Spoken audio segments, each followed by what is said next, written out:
أعوذ بالله من الشيطان الرجيم بسم الله الرحمن الرحيم وبه نستعين وهو خير ناصر ومعين والعاقبة للمتقين والجنة للموحدين والنار للعاصين والصلاة والسلام على أشرف الأنبياء والمرسلين حبيب إله العالمين العبد المرتضى والنبي المجتبى والرسول المصطفى سيدنا ونبينا وشفيع ذنوبنا وطبيب نفوسنا ومولانا بالقاسم محمد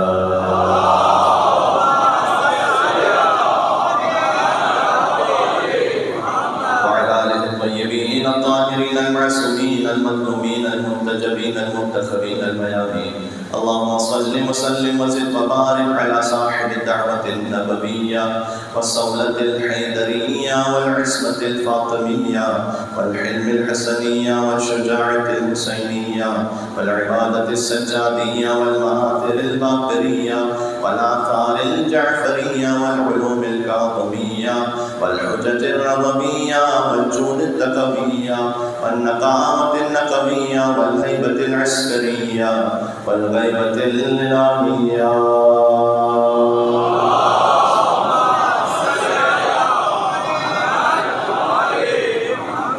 رحمة الله على محبيهم واللعنة الدائمة على أعدائهم أجمعين. ہر شبی ہم پڑھتے ہیں دعا امام زمان علیہ السلام، لیکن آج شب جمعہ ہے، مزید اہتمام کے ساتھ اپنے آپ کو متوجہ کرتے ہوئے قلب مطہر امام زمان علیہ السلام کی طرف اس دعا کے ساتھ کہ اللہ عز و جل ان کے قلب ہم سے راضی و خوشنود فرمائے، ہمیں اپنے بچوں کی تربیت ان کی خواہش کے مطابق کرنے کی توفیق عطا فرمائے، اور اللہ سبحانہ و تعالیٰ سے دعا ہے کہ وہ مولا کے ظہور میں تعجیل فرمائے. بسم اللہ الرحمن الرحیم. اللهم كن لوليك حجة بن الحسن صلواتك عليه وعلى آبائه في هذه الساعة وفي كل ساعة وليا وحافظا وقائدا وناصرا ودليلا حتى تسكنه وتمتعه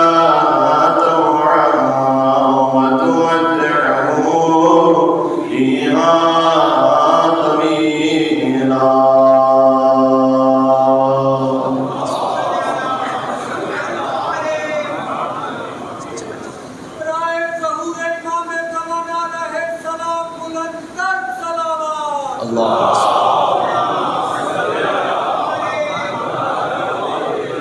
أما بعد فقد قال الله الحكيم بسم الله الرحمن الرحيم قال يا نوح إنه ليس من أهلك إنه عمل غير صالح فلا تسألني ما ليس لك به علم إني أعيذك أن تكون من الجاهلين بلند نار السماوات.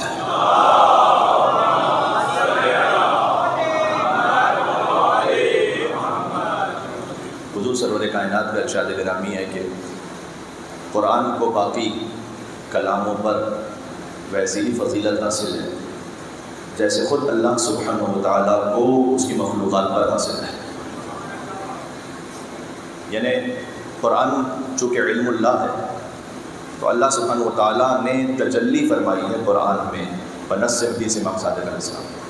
اپنے بندوں کے لیے اللہ فزیکل ایگزسٹنس کے ساتھ تو ظاہر نہیں ہو سکتا، لیکن اللہ کے نور کی تجلی اللہ نے قرآن میں فرمائی ہے اپنے بندوں کے لیے.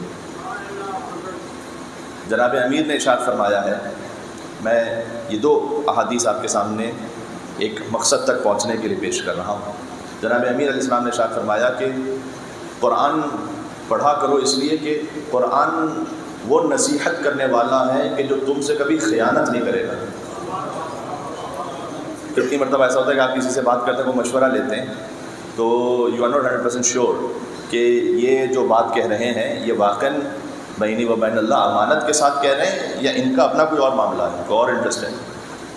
کاروباری معاملات میں تو بہت ہوتا ہے ایسا، بعض اوقات فیملی میٹرز میں بھی ہوتا ہے۔ مولا علیہ السلام نے فرمایا کہ قرآن وہ نصیحت کرنے والا ہے کہ جس میں کوئی خیانت نہیں، اور وہ بات کرنے والا ہے کہ جس میں کوئی جھوٹ نہیں ہے، اور وہ ہدایت دینے والا ہے کہ جس کے ساتھ کبھی بھی گمراہی مکس نہیں ہے۔ ہاں، کبھی ہوتا ہے کہ ایک بات صحیح ہے لیکن اس کے ساتھ کچھ اور مکس بھی ہے، ہدایت اور گمراہی اب تو باطل مکس ہے۔ مولانا کا ایسا نہیں ہے، قرآن وہ نصیحت کرنے والا ہے کہ جس میں کوئی بھی خیانت نہیں ہے۔ اب مثال کے طور پر آپ سے کسی نے پوچھا کہ میں کیسا لگ رہا ہوں اس وقت، اور ہو سکتا ہے کہ وہ آپ کو اتنے کوئی خاص نہ لگ رہے ہوں، لیکن آپ دل رکھنے کے لیے کہیں گے کہ جناب ماشاء اللہ کیا ہی کہنے آپ کی۔ قرآن چونکہ ہدایت کی کتاب ہے نا، تو وہ دل رکھنے کے لیے معاملات کو نہیں بولتا۔ قرآن اسٹریٹ فارورڈ ہے، اور اس کا اسٹریٹ فارورڈ ہونا اس لیے ضروری ہے کہ اگر قرآن بھی تکلفات میں پڑ جائے تو پھر حق و باطل روشن کیسے ہوگا۔ اس طریقے سے ائمہ علیہ السلام کے لیے ہم کثیر تعداد میں روایات کو دیکھتے ہیں کہ کئی مرتبہ وہ اپنے فضل کا اظہار فرماتے تھے۔ یعنی مولا علیہ السلام خود یہ فرماتے تھے کہ انا لسان اللہ الناطق، میں اللہ کی بولتی ہوئی زبان ہوں، یا ید اللہ الباسطہ عین اللہ الناظرہ۔ معمولاً یہ اچھا نہیں سمجھا جاتا کہ انسان اپنی خوبیاں خود دوسروں کے سامنے بیان کرتا پھرے، آداب کے خلاف ہے، لیکن ائمہ علیہ السلام کے بارے میں آپ کو کثرت سے ملے گا کہ اپنے علم کا اظہار فرمائیں گے، اپنی فضیلت کا اظہار فرمائیں گے، اللہ سبحانہ وتعالیٰ نے ہمیں متعین کیا ہے۔ یہ کیوں ہے؟ اس لیے کہ دیکھیں امامت کے معاملات میں تکلف نہیں ہے۔ امام علیہ السلام سے کوئی جا کے کہے گا کہ آپ مولا ہیں، آپ حجت خدا ہیں، تو امام سامنے سے پلٹ کر یہ نہیں کہیں گے کہ ارے نہیں کیسی بات کر دی آپ نے، میں کہاں اس قابل تھا، یہ تو آپ کا حسن نظر ہے۔ اس لیے کہ اگر امام علیہ السلام اس طرح سے پلٹ کر جواب دینے لگیں تو پھر ہدایت میں کلیئرٹی نہیں رہے گی۔ بات واضح؟ اب اس آیت کو سنیے گا کہ جو سرنامہ کلام میں نے پڑھی ہے۔ اگر فرض کیجئے کہ ایک شخص کا آپ سے 20 سال کی رفاقت اس کا تعلق ہے، اور 20 سال تک آپ نے اس کی ہر بات مانی ہے، ہر کام اس کا کیا ہے، اور 20 سال بعد ایک ضرورت آپ کو ایسی پڑ جاتی ہے کہ آپ سے کہتے ہیں یار میرا یہ ایک کام کر دو، تو آپ کیا ایکسپیکٹ کرتے؟ ظاہر ہے یار میں نے 20 سال اس کی بات مانی ہے تو کم سے کم ایک بار تو یہ میری منہ کی بات رکھے گا۔ حضرت نوح علیہ السلام نے 950 سال تک اللہ کی بات مانی ہے۔ ذرا غور کیجیے گا، میں کچھ کہنے لگا ہوں، کل کی گفتگو سے مربوط ہو رہی میری بات۔ 950 سال تک لوگوں کے تانے سنے، تشنیع سنی ہے، تن سنے، اے نوح یہ کہاں تم صحرا میں کشتی بنا رہے ہو، یہاں تو پانی کا کوئی تصور ہی نہیں ہے، کون سا طوفان آنے والا ہے۔ حضرت نوح علیہ السلام جب کشتی بناتے تھے تو ان پر بڑا طنز کیا جاتا تھا، تو حضرت نوح علیہ السلام اللہ سبحانہ وتعالیٰ کے حکم سے یہ کام کرتے رہے۔ اس میں بھی بڑی نصیحتیں ہیں، چونکہ شب جمعہ ہے لہٰذا میں حضرت حجت علیہ السلام کے حوالے سے ان کی خدمت میں جملہ کہتا ہوں۔ مولانا امام زمان علیہ السلام کے نام پر مل کے صلوات بھیجیے گا محمد و آل محمد۔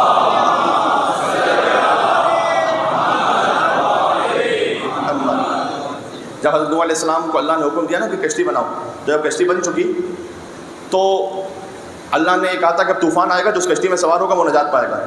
اللہ عز و جل کی وحی نازل ہوئی کہ اے نوح ابھی طوفان آنے میں 100 سال باقی ہے، انتظار کیجیے۔ کشتی بن چکی ہے، ریڈی ہے۔ حضرت نوح علیہ السلام کے ساتھ 240 لوگ تھے فقط، صدیوں کی سینچریز کی تبلیغ کے بعد 240 فقط بس۔ تو حضرت نوح علیہ السلام نے کہا کہ اللہ تعالیٰ کا حکم ہے کہ 100 سال صبر کرو۔ اس میں سے 1/3 نے کہا کہ یہ کیا آپ ہم کو، اگر میں عام زبان میں کہوں تو آپ ہم کو بیوقوف بناتے رہے 100 سال، کہ ابھی عذاب آنے والا ہے، اب جب کشتی بن چکی تو آپ کہہ رہے ہیں 100 سال اور ویٹ کرو، یہ تھوڑی ہو سکتا ہے۔ تو 1/3 چھوڑ کے چلے گئے۔ 100 سال گزر گئے، پھر اللہ کی وحی اے نوح ان سے کہیے جو باقی رہ گئے ابھی 100 سال اور انتظار کریں۔ ابھی بھی یہ سارے خالص نہیں ہوئے۔ آپ کو اب سمجھ میں آ رہا ہے کہ امام زمانہ علیہ السلام کے ظہور میں تاخیر کیوں ہو رہی ہے؟ یہ کلینزنگ ہو رہی ہے ہماری۔ امام مہدی علیہ السلام کے نام پر مل کے صلوات بھیجیں اور محمد و آل محمد صلی اللہ علیہ وسلم۔ اسی لیے یہاں پر ہماری دعا ہے شب جمعہ آپ سب کے لیے، اور جہاں تک مومنین ہیں ہم سب انشاءاللہ پروردگار ہماری نگاہوں کو ان کی زیارت کے لائق بنا دے، ہمارے ہاتھوں کو ان کی بیعت کے لائق بنا دے، ہمارے قلب کو ان کی محبت کے لائق بنا دے، اور ہمارے وجود کو ان کی نصرت کے لائق بنا دے۔ حضرت نوح علیہ السلام سے اللہ تعالیٰ نے کہا ابھی 100 سال اور ویٹ ہے۔ 100 سال میں جو 1/3 تھے وہ بھی چھوڑ کے چلے گئے۔ اس کے بعد جو رہ گئے، یعنی 240 میں سے پہلے 80 چھوڑ کے چلے گئے، پھر مزید تقریباً 80، اب 80 رہ گئے۔ کہ یہ وہ ہیں جو بالکل خالص ہیں۔ پیور ہے. سبحان اللہ. یہ وہ ہے کہ جو تسلیم ہے. یہ تسلیم ہونا، تسلیم کی عالی ترین مثال حسین ابن علی کے سامنے ابو الفضل عباس علیہ السلام. اب پورے سفر کربلا میں کچھ لوگوں نے اپنے مفادات کے اعتبار سے امام علیہ السلام سے بات کی اور مشورہ دیا کہ آپ یہ کام نہ کیجئے، کیا ضرورت ہے اس طرح سے جھگڑے میں پڑ جانے کی. کچھ نے اپنی سنسیئرٹی میں یہ کہا امام علیہ السلام سے کہ آپ کو کیا ضرورت ہے، آپ بچوں کو کیوں ساتھ لے کے جا رہے ہیں، آپ عورتوں کو کیوں ساتھ لے کے جا رہے ہیں. اس میں کچھ اچھے بڑے بڑے نام بھی ہیں. تو میں یہ نہیں کہہ رہا کہ انہوں نے اپنے کسی ذاتی غرض کے تحت یہ کام کیا، بلکہ انہوں نے اپنے طور پر ایک مشورہ دیا خلوص کے ساتھ. آپ کو پورے سفر کربلا میں دو ہستیاں ایسی ہیں، ایک حسین کے علمدار ابو الفضل عباس علیہ السلام، ایک شریکۃ الحسین بی بی زینب سلام اللہ علیہا. مجھے بتائیے گا ایک کہیں مشورہ عباس نے دے دیا حسین کو؟ ہم کون ہوتے ہیں امامت کو مشورہ دینے والے؟ ہمارا کام امام کو مشورہ دینا نہیں، ہمارا کام امام کے پیچھے چلنا ہے. وہ امام ہے، معموم ہے.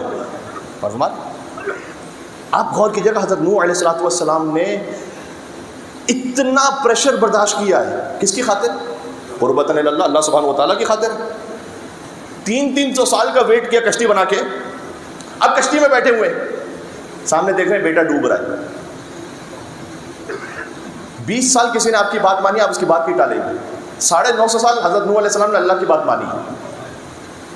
پھر اللہ سے کہتے ہیں پروردگار یہ میرا بیٹا ڈوب رہا ہے، اس کو بچا لے خالی. ہائے ہائے. میں نے کیا کہا، آغاز کہاں سے ہوا گفتگو؟ قرآن تکلفات کی کتاب نہیں. ہاں اب یہ نہیں ہو سکتا کہ اللہ سبحانہ و تعالیٰ کا کہ اچھا ٹھیک ہے ہم دیکھتے ہیں، ذرا غور کرتے ہیں.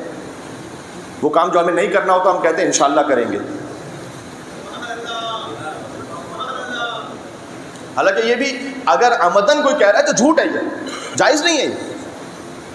کسی نے آپ سے کہا ہمارے یہاں آئیے گا مجلس میں، آپ نے کہا انشاءاللہ ہوگا، جبکہ آپ جانتے کہ آپ نہیں جائیں گے. جائز نہیں ہے یہ کہنا. انشاءاللہ کا مطلب جھوٹ بولنے کا لائسنس تھوڑی ہے. یہ صداقت ہونی چاہیے قول و گفتار میں. آپ کہیے رسپیکٹفلی کہ میرے بظاہر آنا ممکن نہیں ہے. انشاءاللہ کہہ دینے سے بات نہیں ہے، غلط بات ہے. انشاءاللہ یعنی اللہ نے چاہا، یعنی میرا تو ارادہ پورا ہے، اللہ نے چاہا تو آج ہوں گا. اللہ تعالیٰ یہاں سامنے یہ نہیں کہہ رہا نوح علیہ السلام سے اچھا بھی ہم غور کرتے ہیں، ذرا دیکھیں تھوڑا ٹائم گزرے، ہم دیکھتے ہیں ابھی شاید بچا لیں تمہارے بیٹے کو. اس طرح ٹائم گین نہیں کیا اللہ نے. اللہ نے کہا انہ لیس من اہلک، اسٹریٹ سیدھا. اے نوح یہ آپ کے اہل میں سے ہے ہی نہیں، آپ کے اہل میں سے ہے نہیں تو ہم کیوں بچائیں گے اسے؟ کیونکہ حضرت نوح علیہ السلام سے اللہ نے وعدہ کیا ہوا تھا کہ ہم آپ کے اہل بیت کو بچائیں گے. السلام علیکم یا اہل بیت النبوہ، ہمارا موضوع ہے اہل بیت نبوت و معدن رسالت. اہل بیت کے لیے فقط رشتہ دار ہونا کافی نہیں ہے، اہلیت بھی تو ویسی ہو. ہاں کوئی رسول جیسا ہو. یہ مسلمان کہتے ہیں نعوذ باللہ من ذالک، بعض مسلمان سارے نہیں، کہ رسول ہم جیسا. کوئی یہ نہیں کہہ سکتا کہ رسول ہم جیسا.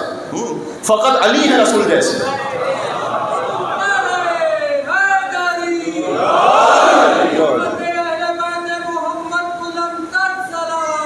اللہ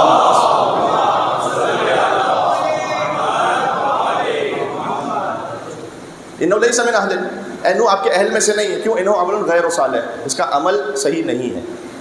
غور کیجیے گا یہاں اللہ تعالیٰ نے، یہاں بلاغت ہے، یہاں اللہ تعالیٰ نے یہ نہیں کہا کہ اس کا ترجمہ بعض اوقات سمجھانے کے لیے ہوتا ہے کہ اس کا ایک عمل غیر صالح ہے اس لیے کہ آپ کو نہیں مانا اس نے.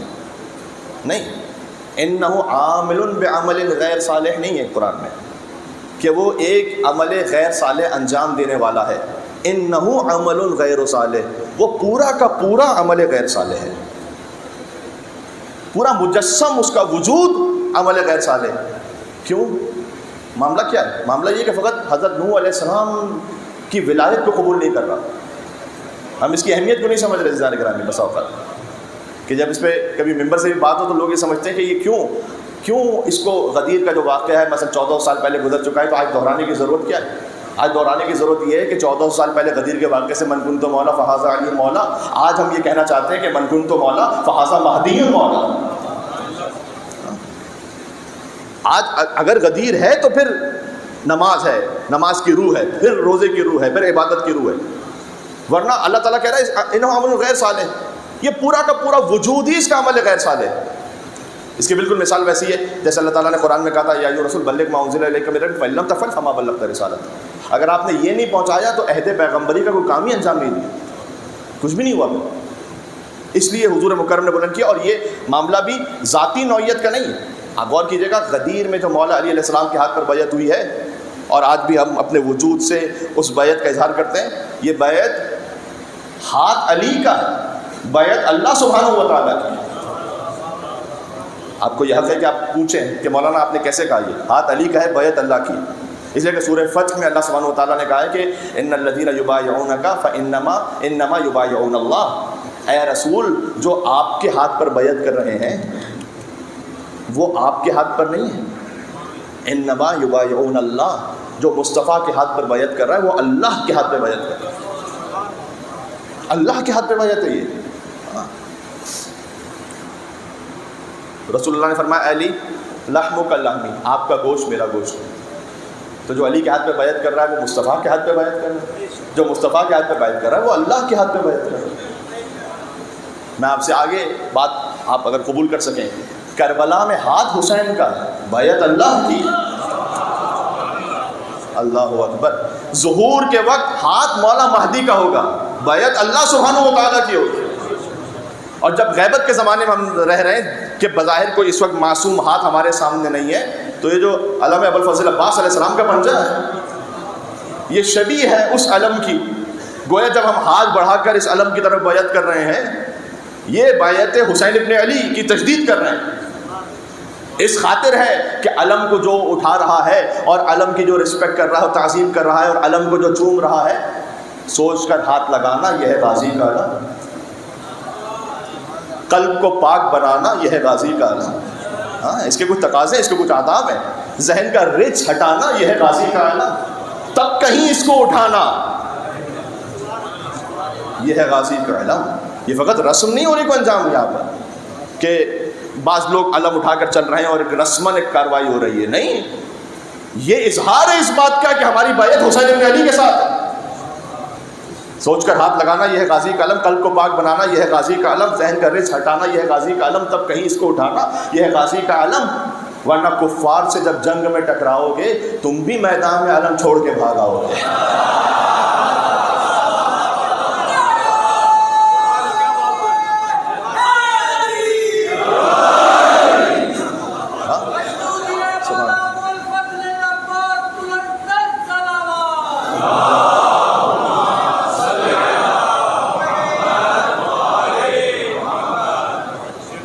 تو مولا کائنات علیہ السلام کا معاملہ ان کا ذاتی معاملہ نہیں ہے۔ علی ابن ابی طالب السلام کے ہاتھ پہ بیعت اللہ سبحانہ و تعالیٰ تک ہمیں پہنچا رہی ہے۔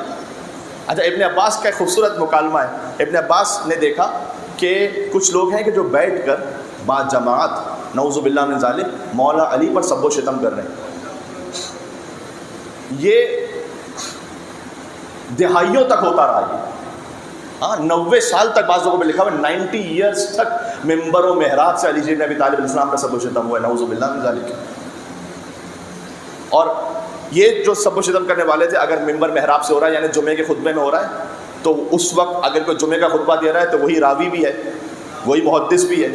اب آپ ہم سے کہتے ہیں کہ ہم ایسوں پر اعتماد کریں حدیث لینے کے لیے کہ جو جمعے کے خطبے میں علی بن ابی طالب پہ گالی دے رہے ہیں، نعوذ باللہ من ذالک۔ سب و شتم کا مطلب اردو میں یہی ہے۔ میں نے ایک مرتبہ یہ لفظ کہا، اس کے بعد میں نہیں کہوں گا دوبارہ تاکہ بچے سمجھیں کہ میں کیا کہنا چاہ رہا ہوں۔ اس کی انٹینسٹی کتنی ہے۔ لا صلاۃ الا بفاتحۃ الکتاب، کوئی نماز پوری نہیں ہوتی جب تک کہ سورہ الحمد نہ پڑھ لی جائے اس نماز میں، یہ حدیث ہے۔ اس لیے کہ مستحب نماز میں دوسرا سورہ چھوڑ دینے کی اجازت، نافلہ نماز میں آپ فقط سورہ الحمد پڑھیں اور دوسرا سورہ اسکپ کر دیں، جان بوجھ کے آمدن بھی کر سکتے ہیں کام، نافلہ نماز ٹھیک ہے، لیکن واجب نماز میں آپ کو دوسرا سورہ پڑھنا ہے۔ لیکن سورہ الحمد وہ ہے کہ جو نافلہ نماز میں بھی فرض ہے، کوئی نماز سورہ الحمد کے بغیر تصور نہیں۔ مجھے معاف کیجیے گا، اس وقت ایک فقرہ مشہور تھا جمعے کے خطبہ دینے والوں میں اور پبلک میں، جملہ مشہور تھا کہ لا صلاۃ الا بسب علی بن ابی طالب، نماز کو پوری نہیں ہوتی جب تک علی بن ابی طالب پر نعوذ باللہ گالی نہ دے دی جائے۔ یہ فقرہ مشہور تھا اس وقت، چھوٹے چھوٹے بچوں کے دماغوں کو پولیوٹ کیا جاتا تھا۔ یہ جو آج ہے نا، جو بچوں کو لے کر آتے ہیں مجلس امام حسین علیہ السلام میں، یہ اس عمل کا رد عمل ہے۔ ہر ایکشن کا کوئی ری ایکشن ہے۔ آج آپ ہم سے کہتے ہیں کہ چھوٹے چھوٹے بچے کیوں ہیں مجلس میں؟ اس لیے کہ جب تم نے بنی امیہ کی پوری نسل نے اپنے بچوں کے دماغوں کو آلودہ کر دیا بغض علی سے، تو آج مومن وہ مجلس امام حسین علیہ السلام میں اپنے بچے کو اس لیے لے کر آ رہا ہے تاکہ اس کے دل میں حب علی ابن ابی طالب کا وہ بیج بویا جا سکے۔ سبحان اللہ۔ شجر سر ہر زن ہوتے ہیں غنچے بول پڑتے ہیں، چھوٹے چھوٹے غنچے ہیں نا یہ، شجر سب ہر زن ہوتے ہیں غنچے بول پڑتے ہیں، اور علی کا ذکر آ جائے تو شجرے بول پڑتے ہیں۔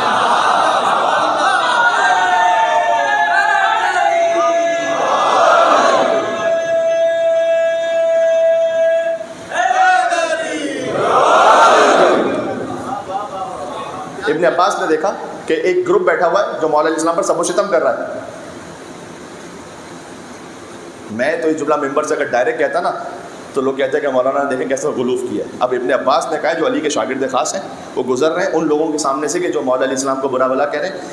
ابن عباس نے رک کر کہا یہ کیا میں سن رہا ہوں کہ تم اللہ پر سب و شتم کر رہے ہو؟ کہا نہیں آپ کو غلط فہمی ہوئی ہے، روایت یہ آپ کو غلط فہمی، ہم تو علی پہ کر رہے ہیں سمجھ۔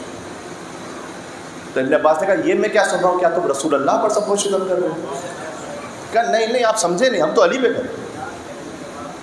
کہ میں اس لیے کہہ رہا ہوں کہ میں نے خود رسول اللہ سے سنا ہے کہ من سب علی فقط سبنی، جس نے علی کو برا کہا اس نے مجھے برا کہا، جس نے مجھے برا کہا اس نے اللہ کو برا کہا۔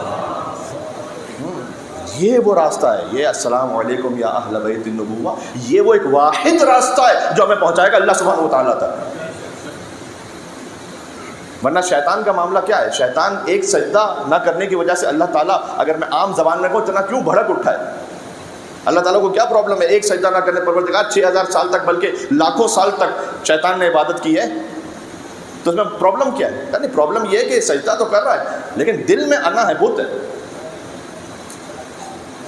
یہ خطرناک ہوتا ہے کبھی کبھار، لیکن دل سے واقعاً اگر کوئی کسی کے دل میں ایگو اور ایسی انا ہے تو اس کو نکالنا چاہیے دل سے۔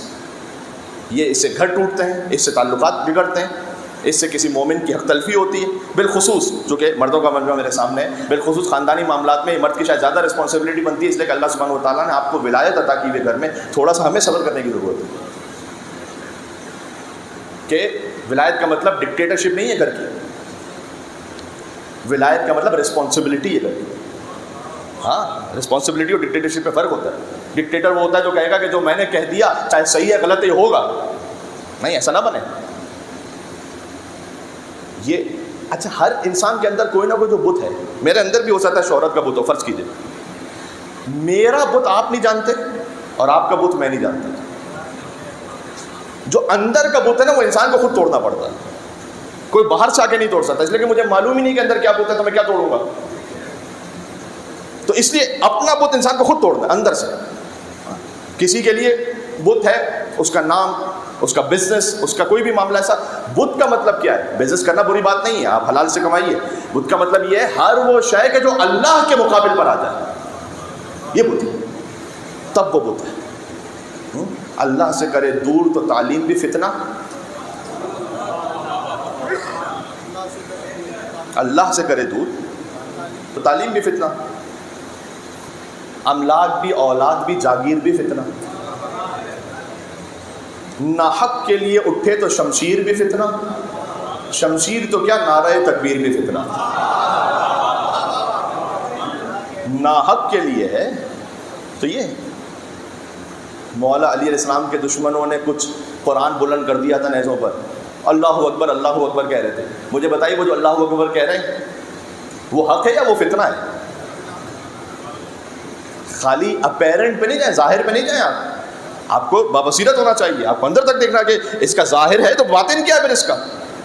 ہاں، اللہ سے کرے دور تو تعلیم بھی فتنہ، ناحق کے لیے اٹھے تو شمشیر بھی فتنہ، شمشیر تو کیا نعرہ تکبیر بھی فتنہ۔ میں ایک جملہ کہنے لگا ہوں، علی کے دشمن کی زبان پر اگر پولیٹیکلی نعرہ تکبیر بھی آ رہا ہے تو وہ فتنہ ہے، اور علی ابن ابی طالب کے دست مبارک میں اگر ذوالفقار بھی ہے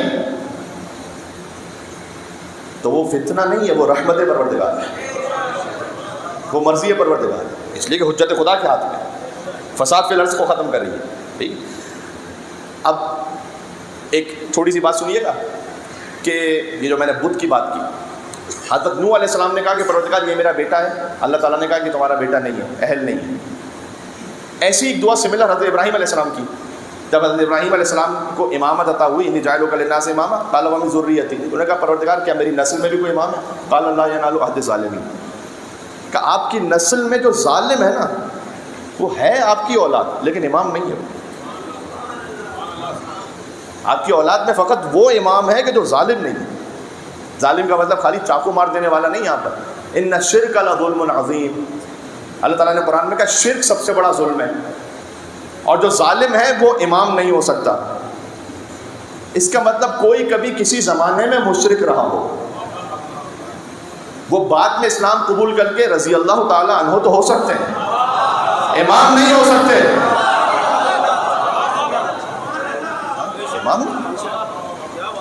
امامت کے لیے ایک الگ کوالٹی چاہیے، اس کے لیے ایک الگ فضیلت چاہیے۔ حضرت ابراہیم علیہ السلام نے ایک اور دعا کی تھی، سورہ ابراہیم کی آیت نمبر 35، نوٹ کیجئے گا، جا کے دیکھیے گا۔ کہتے ہیں پروردگار اس مکہ کو شہر امن بنا دے، اللہ تعالیٰ نے دعا قبول کی، والتین والزیتون وطور سین وہذا البلد الامین، مکہ کو کا شہر امن۔ اور ایک اور دعا کی، وجنبنی وبنی ان نعبد الاصنام، اور مجھے بچا لے اور میرے بچوں کو، بیٹوں کو، اولادوں کو بچا لے، ان نعبد الاصنام، کہ ہم بت پرستی نہ کریں۔ سوال، ابراہیم علیہ السلام کی دعا اللہ نے قبول کی ہے یا نہیں کی ہے؟ تو جا کر دیکھیے گا اولاد ابراہیم، پورا عرب تو اپنے آپ کو اولاد ابراہیم کہتا تھا، اور پورا عرب بت پرستی میں مبتلا تھا۔ تو حضرت ابراہیم علیہ السلام کہتے ہیں پروردگار میرے بچوں میں بت پرستی نہ آئے، تو پورا عرب کیسے بت پرستی کر رہا ہے؟ مسئلہ وہی ہے کہ بچے ہیں، اہل نہیں ہیں، سارے بچے اہل نہیں ہیں۔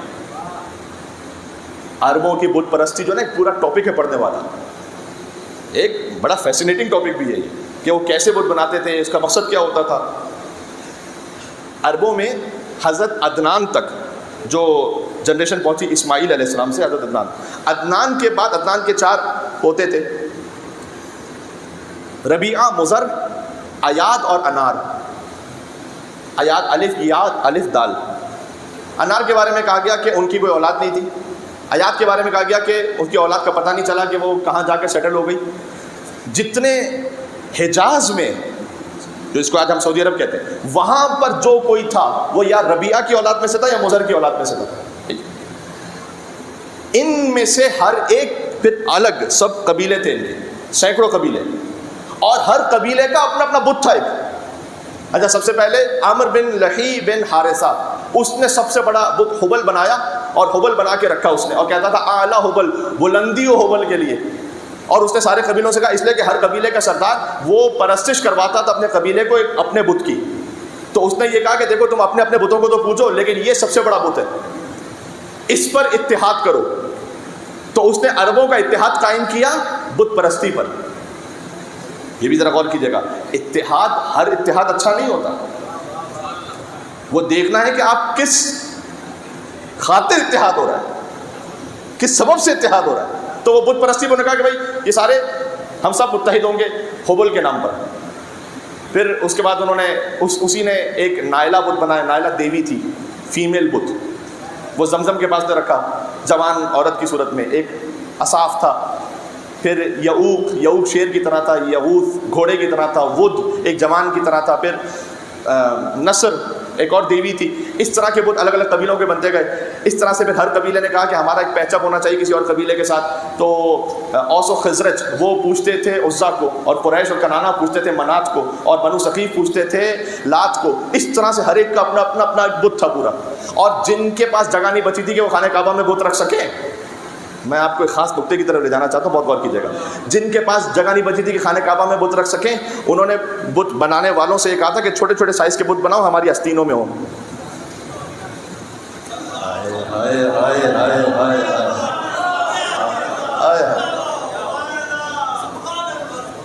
ہماری آستینوں میں ہوں، تو تاکہ بس ہم اسے جلدی سے نکال کر، اقبال نے ویسے ہی تھوڑی کہا تھا اگرچہ بت ہے جماعت کی آستینوں میں، مجھے ہے حکم اعظم لا الہ الا اللہ. یہ دور اپنے ابراہیم کی تلاش میں ہے، صنم کدا ہے جہاں لا الہ الا اللہ. تو جیسے ابراہیم بت شکن ہے نا، ویسے حسین ابن علی السلام علیہ کا وارث ابراہیم خلیل اللہ. ابراہیم نے ظاہری بتوں کو توڑا ہے اور حسین نے چھپے ہوئے بتوں کو، جو باطنی بت ہے نا اندر، اسے توڑا ہے حسین ابن علی نے. حسین باطنی بتوں کا بت شکن ہے. اسی خاطر ہے کہ وہ جو بت پرستش کرتے تھے ان کے لیے بھی تھا زمانہ جاہلیت، اور اگر کوئی حسین کو نہ مانے، حضور نے فرمایا من مات ولم یعرف امام زمانی مات میتۃ جاہلیہ، جو مر جائے اپنے زمانے کے امام کو نہ پہچانے وہ جاہلیت کی موت مرتا ہے. وہ کیوں ہے؟ اس لیے کہ حسین جاہلیت سے نکال کر علم کی طرف لانے والے لوگوں کو.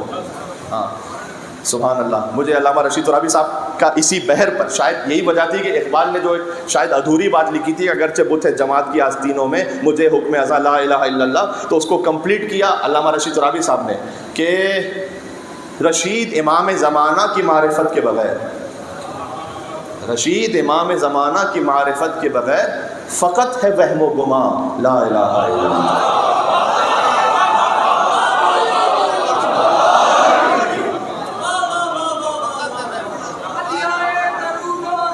کیا بات ہے، سبحان اللہ.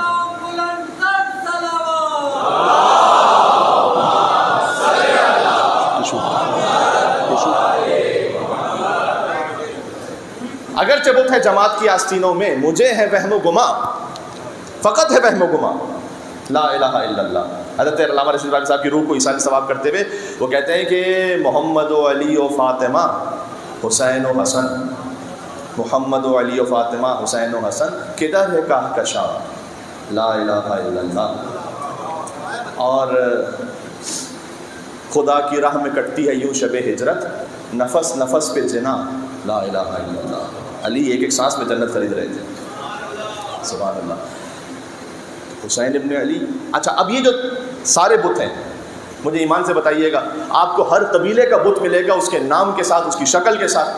میں ممبر پر آنا چھوڑ دوں گا اگر کوئی میرا مسلمان بھائی یہ بتلا دے کہ ابو طالب کے یہاں پر کون سا بت تھا.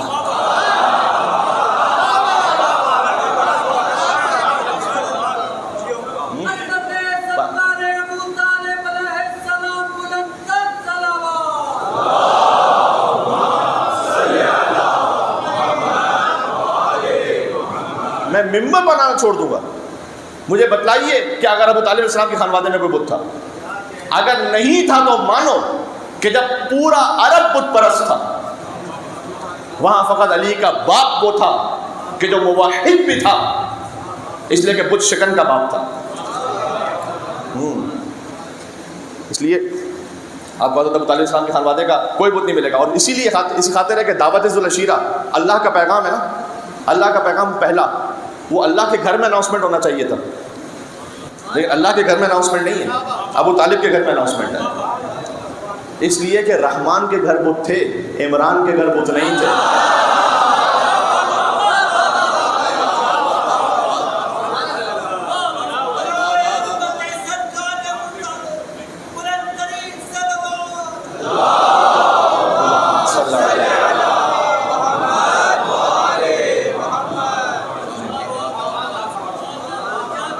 اللہ کیا کسی بت پرست نعوذ باللہ اسے اپنا رسول دے گا پالنے کے لیے؟ اس لیے رحمان کے گھر بت تھے، عمران کے گھر بت نہیں تھے. اور جب حضرت ابو طالب نے پالا تو اللہ سبحانہ و تعالیٰ نے احسان بھی ادا کیا، الجزاء الاحسان الا الاحسان. عمران نے تھا احمد مختار کو پالا، عمران نے تھا احمد مختار کو پالا، سرکار نے پھر حیدر کرار کو پالا. کرار نے حسنین سے شاہکار کو پالا، ہر دور کے سردار نے سردار کو پالا. ایک پردہ توحید میں خود ڈھال رہا ہے اور مہدی کو حجابوں میں خدا پال رہا ہے. تو یہ پیور وہ سلسلہ ہے. السلام علیکم یا اہل بیت النبوہ. یہ جہاں کبھی بھی بت پرستی نہیں رہی، اس لیے اس پیور راستے سے جانا ضروری ہے اللہ سبحانہ و تعالیٰ کے پاس. آخری اس میں جملہ کہہ رہا ہوں، پھر میں مسئلہ مسائل پر آ رہا ہوں، کل یہیں سے بات شروع کریں گے. جانتے ہیں صحیح راستے سے اللہ کے پاس جانا کیوں ضروری ہے؟ ایک ترک کہاوت ہے، ٹرکش. کہ اگر آپ لومڑی سے دین سیکھیں گے نا تو ایک دن یقین کرنے لگیں گے کہ مرغیاں چرانا بھی ایک عبادت ہے. اب اس کی تشریح مجھ سے تو نہیں پوچھیے گا یہاں پر. جو لومڑی سے دین سیکھے گا وہ ایک دن یقین کرے گا کہ مرغی چرانا بھی ایک عبادت ہے. راستہ پیور ہونا چاہیے. جی اس لیے ہے کہ یہ جو مجھے مولا مان رہا ہے وہ مانے اسے. راستہ پیور رکھیں. جب یہ راستہ پیور ہے، شب جمعہ آج ویسے ہی اپنے آپ کو متصل کرنے کی رات ہے اہل بیت اطہار علیہ السلام سے، اور واقعاً اللہ سبحانہ و تعالیٰ ایسے ارحم الراحمین ہے، اہل بیت علیہ السلام ایسے کریم نے کریم. کسی نے مولا کائنات سے ایک چور پکڑا گیا. اس نے کہا، جیسے کبھی کسی کو آپ پکڑتے ہیں نا تو فوراً کہتا ہے یہ پہلی دفعہ ہو گیا ہے معاف کر دو. اس نے کہا مولا یہ پہلی دفعہ چوری ہو گئی معاف کر دیں. امام نے کہا اللہ پر جھوٹ نہ مان، اللہ کبھی کسی کو پہلے گناہ پر ذلیل نہیں کیا کرتا. پہلے سبحان اللہ. آج واقعاً اپنے آپ کو جوڑنے کی رات ہے امام حسین علیہ السلام سے کہ پروردگار میں غلطی پہ غلطی کرتا گیا، خطا پہ خطا کرتا گیا، تو مجھے بلاتا گیا یہاں پر.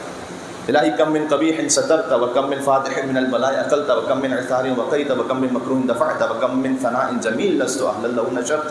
دعائے کو میں پروردگار کتنی برائیوں کو تو نے میری چھپا کے رکھا ہے، کتنی بلاؤں کو ٹال دیا، کتنی مصیبتوں کو دور کیا ہے، میری کتنی تعریفیں ایسی جن کا میں مستحق نہیں تھا تو نے لوگوں میں مشہور کی. سبحان اللہ. آپ ایسے گھرانے کے ماننے والے ہیں کہ جہاں سے آپ کو وہ موضع الرحمہ ہے، معدن الرحمہ ہے، وہاں سے وہ دعائیں اور وہ آداب ہمیں ملے اللہ سبحانہ و تعالیٰ تک پہنچنے کے. باقی اس سے محروم ہے، یقین فرمائیے. ہم دعائے کمیل جیسا خزانہ ہے کسی اور کے پاس نہیں ہے. کیا دعا عرفہ جیسا خزانہ ہے کسی کے پاس نہیں ہے. ہمارے پاس جو آداب بیان کیے گئے، تعقیبات نماز کے آداب، تسبیح بی بی فاطمہ سلام اللہ علیہ، نماز جعفر طیار، تسبیح بی بی فاطمہ سلام اللہ علیہ. امام صادق اسلام نے فرمایا ہے کہ 1000 نفل نمازوں سے اور رکعتوں سے افضل ہے ایک تسبیح بی بی فاطمہ الزہرا کی. اور میں نے ایک بزرگ عالم سے سنا تھا کہ امام جعفر صادق اسلام ہماری نمازوں کے لیے نہیں کہہ رہے، امام کہہ رہے ہیں میری 1000 نمازوں سے افضل ہے میری دادی فاطمہ الزہرا کی ایک تسبیح.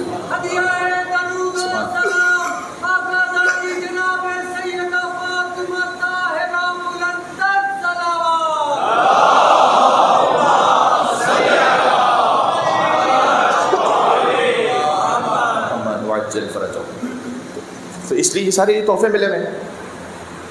سب سے پہلی بات اور ضرورت اس بات کی ہے کہ نفس پاک ہو کہ یہ سارے تحفے ہم پر اثر کر سکیں. مثال ایک دفعہ میں بہت پہلے دے چکا ہوں کہ جب بار بار کنویں سے پانی نکالا جائے، کنویں کا پانی صاف نہ ہو، تو سوال یہ ہے کہ کنویں سے کتا بھی نکالا یا نہیں نکالا. ہاں، ایک کتا کنویں میں گر گیا تو کسی نے کہا 10 ڈول نکال لو تو کافی ہے، پانی صاف ہو جائے گا.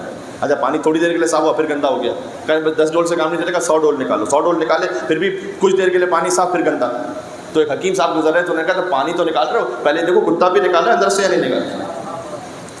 تو اندر سے یہ جو رجس ہے، نجاست ہے، حسد ہے، تکبر ہے، یہ سب ایگو ہے، قطع رحمی ہے، یہ سب نجاستیں نکلی ہیں. تو پھر ذکر امام حسین علیہ السلام کی تاثیر ہے یہاں، پھر قلب میں تاثیر.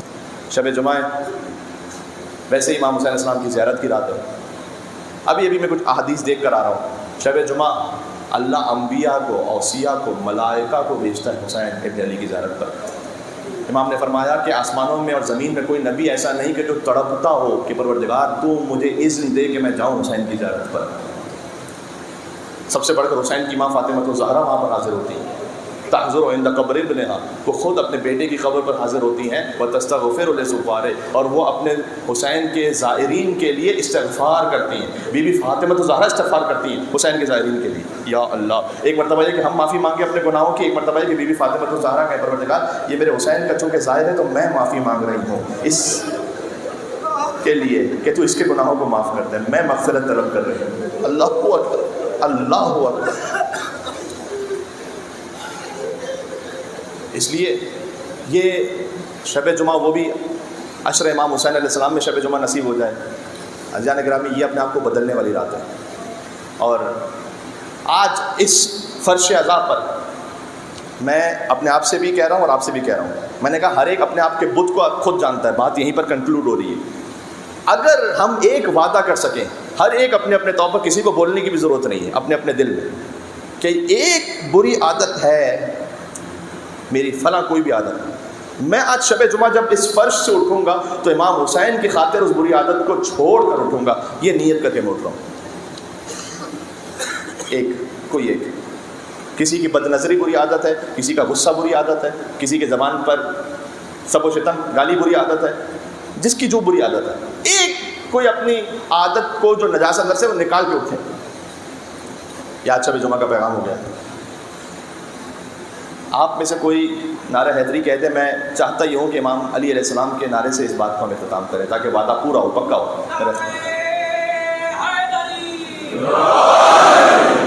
کیا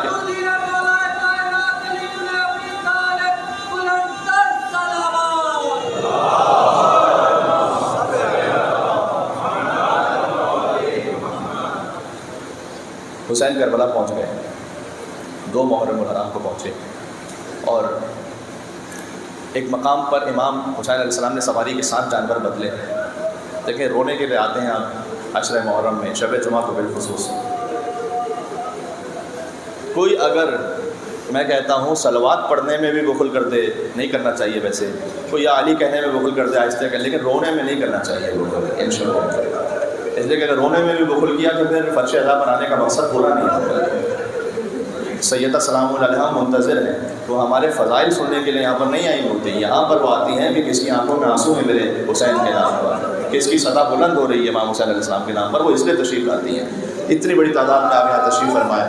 بی بی سیدہ سلام اللہ یقیناً اجر عطا فرمائیں گی۔ جب حسین پہنچے نا، 7 سواری کے جانور بدل لیے، امام نے بدل لیے، آگے نہیں بڑھتا۔ امام خود عالم الغیب ہے، اللہ کے اذن سے جانتے ہیں، لیکن آس پاس لوگوں کو بتلانا ہے نا، کیسے قبیلے کو لے آؤ کسی جو یہاں رہتا ہو، بنی اسد کا قبیلہ آیا، کیا دیکھو اس جگہ کا نام کیا ہے بتلاؤ گے مجھے؟ انہوں نے کہا کہ اسے شط الفرات کہتے ہیں۔ کیا کوئی اور نام بھی ہے؟ کیا غازریہ بھی کہتے ہیں؟ کیا کوئی اور نام بھی ہے کیا اس کا؟ تو ایک بہت بوڑھا انسان آیا، اس نے آ کے کہا کہ میں نے اپنے بھی بوڑھوں بزرگوں سے سن رکھا تھا کہ اسے کرب و بلا بھی کہتے ہیں۔ امام نے کہا ھذا ارض کرب و بلا، یہ کرب اور بلا کی سرزمین ہے، ہاں ہونا وحد و رحال لینا، یہیں پر ہمارے خیمے لگائے جائیں، اور مصفے کو دماء لینا، یہیں پر ہمارا خون بہایا جائے۔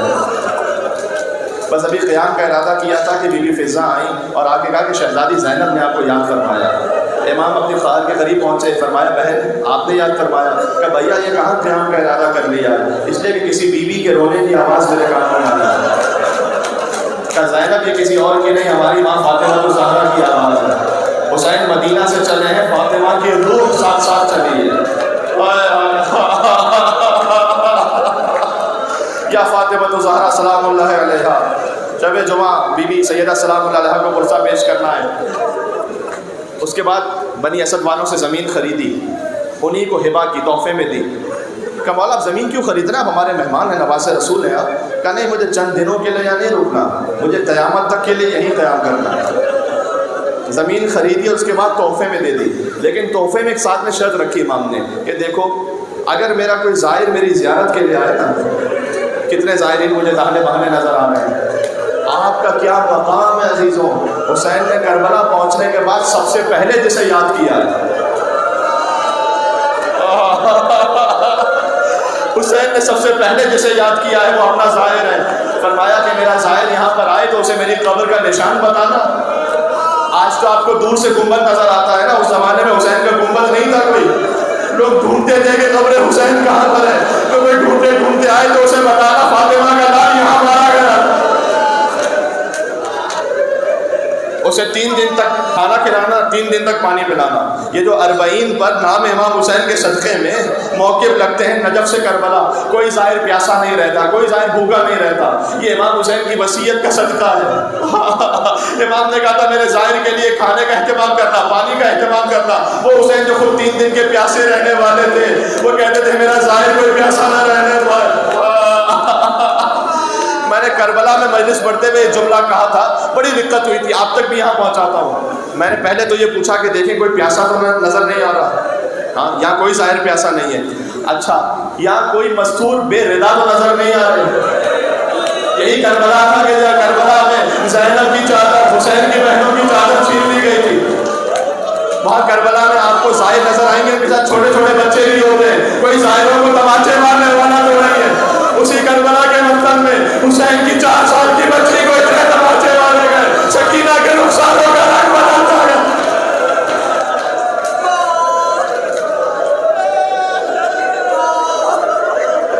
مردوں سے کہا کہ دیکھو تم ہمارے لاشوں کو دفنا دینا، ایک اور وصیت ہے، اس لیے کہ یزیدی فوج چلی جائے گی، ہمارے لاشیں بے گور و کفن ہوں گے، تم یہ وعدہ کرو کہ لاشوں کو دفناؤ گے۔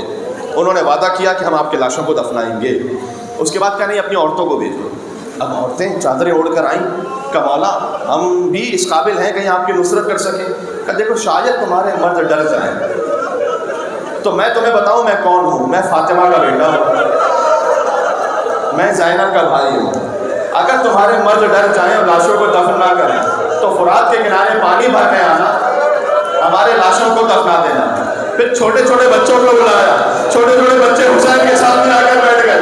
بچوں کو دیکھ کر امام نے کہا دیکھو میں سکینہ کا باپ ہوں، میں چھوٹے علی اصغر کا باپ ہوں۔ اگر تمہارے ماں باپ ڈر جائیں اور ہمارے لاشوں کو دفن نہ کریں تو فرات کے کنارے کھیلتے کھیلتے آنا، ایک ایک مٹھی خاک اٹھا کر ہمارے لاشوں میں ڈال دینا۔ جزاک اللہ جزاک اللہ۔ صدائیں اور بلند ہو رہی ہیں، نام امام حسین کا یہی صدقہ ہے، اور صدا بلند ہونی چاہیے۔ شب جمعہ کربلا مولا تک ہماری یہ روح پہنچے۔ جب 11 محرم کو بنی اسد کا قبیلہ وعدہ پورا کرنا تھا نا، میں اس روایت کو مکمل کر لوں۔ بنی اسد کا قبیلہ آیا، اس نے کہا امام سے وعدہ کیا تھا، اب لاشوں کو دفن کیسے کریں؟ پہچان نہیں ہو پا رہی لاشوں کی، اس لیے کہ لاش کی پہچان سر کے ذریعے ہوتی ہے، وہ تو کسی لاش پر تھا نہیں، کاٹ کر نوکے نیزہ پر بلند کیے گئے۔ 11 محرم کی روایت ہے عزیزوں، یہ روایت میں دیکھ کر پڑھ رہا ہوں آپ کی خدمت میں، فقط تخیل نہیں ہے۔ ابن زیاد نہیں، عمر سعد نے یہ کہا تھا کہ جاؤ شہیدوں کے جو لاشیں ہیں نا، میں شہید کہہ رہا ہوں، یعنی جتنے لاشیں پڑے ان کے سر لے آؤ۔ مجھے معاف فرمائیے گا، روایت میں جملہ ہے کہ یزیدی بھوکے کتوں کی طرح لاشوں پہ ٹوٹ پڑے، جس کے ہاتھ میں جو لاشا آیا اس نے وہ سر کاٹ لیا۔ اور تھوڑی دیر بعد عمر سعد کے خیمے کے سامنے ایک سروں کا انبار کھڑا ہو گیا، تو عمر سعد نے کہا کہ سروں کو تراش خراش کر سیدھا کرو، سیدھا سیدھا کرو اسے۔ شہزادی زینب دیکھ رہی تھی، بیوی ام کلثوم دیکھ رہی تھی۔ اللہ اکبر، کیا قیامت ہے، کیا قیامت ہے۔ وہ یہ سروں کو کاٹ کر لے گئے، اب شہیدوں کے لاشیں بے سر پڑے ہوئے ہیں۔ بنی اسد کا قبیلہ آ کے دیکھتا ہے کہ لاشوں کی پہچان نہیں ہے، کون سا لاشا کے شہید کا ہے۔ تو سرکار نے کہا ایسا کرو، ایک گنج شہیداں اجتماعی قبر تیار کرو، سارے شہیدوں کو ایک ساتھ دفن کرتے ہیں بے نام و نشان۔ خدا آپ کو کربلا لے کر جائے، آج بھی حسین کے پائی تھی سیدھی جانب گنج شہیداں موجود ہے۔ ابھی پہلا لاشا دفن ہونے والا تھا کہ راہ کوفہ سے ایک مسافر کی آواز آئی۔ بھائی امام کا لاشا تو صرف امام ہی دفنا سکتے ہیں نا، لہٰذا یہاں پر معجزہ دکھلایا گیا۔ امام آئے اور آ کر کہتے ہیں دیکھو میں بتاتا ہوں کون سا لاشا کہ شہید کا لاشا ہے، دیکھو یہ حبیب ابن مظاہر کا لاشا ہے، یہ جون غلام حبشی کا لاشا ہے، یہ عابس بن شبیب شاکری کا لاشا ہے۔ پھر پوچھنے والے نے پوچھا یہ کس شہید کا لاشا ہے؟ کہا دیکھتے نہیں پورا بدن گھوڑوں کی ٹانگوں تلے باندھا ہوا ہے، یہ یتیم حسن قاسم کا لاشا ہے۔ زبان حال پڑھ رہا ہوں یہاں پر کہ جو زندہ تھا دائیں طرف کے گھوڑے بائیں طرف چلے گئے، بائیں طرف کے گھوڑے دائیں طرف چلے گئے۔ پھر کسی نے پوچھا آقا یہ کس شہید کا لاشا ہے؟ کہا دیکھتے نہیں کلیجے میں برچی کا ٹوٹا ہوا پھل موجود ہے، یہ میرے کڑیت جوان بھائی علی اکبر کا لاشا ہے، بالکل اختلاف پر آ گیا، جس کے دل میں جتنا تھا میں یا حسین کہتے ہوئے اٹھا گیا۔ آخر میں ایک لاشا رہ گیا تھا، آقا یہ کس شہید کا لاشا ہے؟ سید سجاد بیٹھ گئے، کہتے تھے ہائے میرا بابا، ہائے میرا بابا۔ سجاد نے حسین کے لاشے کو اٹھایا۔ جو دفن کر چکے ہیں میت کو وہ جانتے ہیں حکم شرعی ہے کہ چہرے کو قبلے کی طرف کر دو۔ سجاد نے کہا ہوگا بابا آپ کی لاش پر سر موجود نہیں ہے بابا، میں کیسے قبلہ رخ کروں؟ سجاد نے اپنے ہونٹوں کو حسین کی گلی بھگا کر رکھا، انگشت شہادت سے حسین کی قبر پر جملہ لکھا ھذا قبر حسین ابن علی الذی قتلہ عطشانا، یہ اس حسین کی قبر ہے جسے دو نہروں کے درمیان پیاسا مارا گیا۔ حسین کا لاشا بھی دفن ہو گیا۔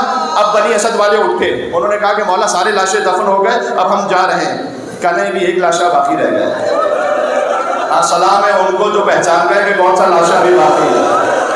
کہ چلو میرے ساتھ قرآن کے کنارے، میرا چچا ابو الفضل